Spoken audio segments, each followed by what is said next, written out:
पिछले अध्याय में हमने विदुर के उपदेश और धृतराष्ट्र के वैराग्य को समझा, जहां जीवन की अनित्यता और वैराग्य का गहरा संदेश दिया गया था। अब इस अध्याय में कथा एक नए भाव की ओर बढ़ती है। चिंता, संकेत और समय के परिवर्तन का अनुभव। इस अध्याय की शुरुआत युधिष्ठिर के भीतर उत्पन्न होने वाली चिंता से होती है। वे अपने चारों ओर कुछ ऐसे संकेत अनुभव करते हैं जो सामान्य नहीं है। ये सब उन्हें ये संकेत देता है कि कुछ बड़ा परिवर्तन होने वाला है। युधिष्ठिर देखते हैं कि प्रकृति अपने सामान्य स्वरूप से हटकर व्यवहार कर रही है। ये केवल बाहरी घटनाएं नहीं है, बल्कि ये समय के परिवर्तन का संकेत है। युधिष्ठिर का मन भी अशांत हो जाता है। वे बार बार ये सोचते हैं कि ऐसा क्या हो सकता है जो इन सभी संकेतों को जन्म दे रहा है।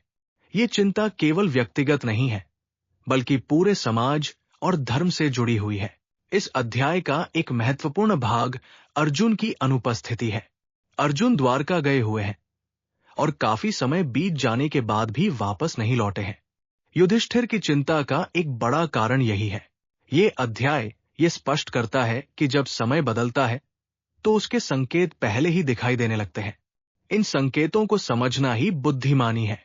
युधिष्ठिर एक सजग और धर्मनिष्ठ राजा होने के कारण इन संकेतों को पहचान लेते हैं। इस अध्याय में यह भी संकेत मिलता है कि धर्म और अधर्म का संतुलन बदलने वाला है। जब भगवान की उपस्थिति कम होती है तो अधर्म बढ़ने लगता है। ये एक प्राकृतिक नियम है। ये अध्याय हमें ये सिखाता है कि बाहरी घटनाएं और हमारे भीतर की स्थिति एक दूसरे से जुड़ी होती है। जब समय बदलता है तो उसका प्रभाव केवल बाहर ही नहीं, बल्कि हमारे भीतर भी दिखाई देता है। ऐसे समय में भक्ति और सजगता अत्यंत आवश्यक होती है। जो व्यक्ति भगवान के प्रति जुड़ा होता है, वो इन संकेतों को समझ पाता है और सही निर्णय ले पाता है।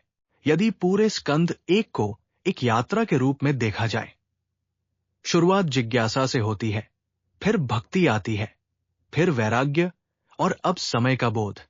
ये अध्याय हमें ये सिखाता है कि जीवन में आने वाले परिवर्तनों को समझना और उनके लिए तैयार रहना आवश्यक है।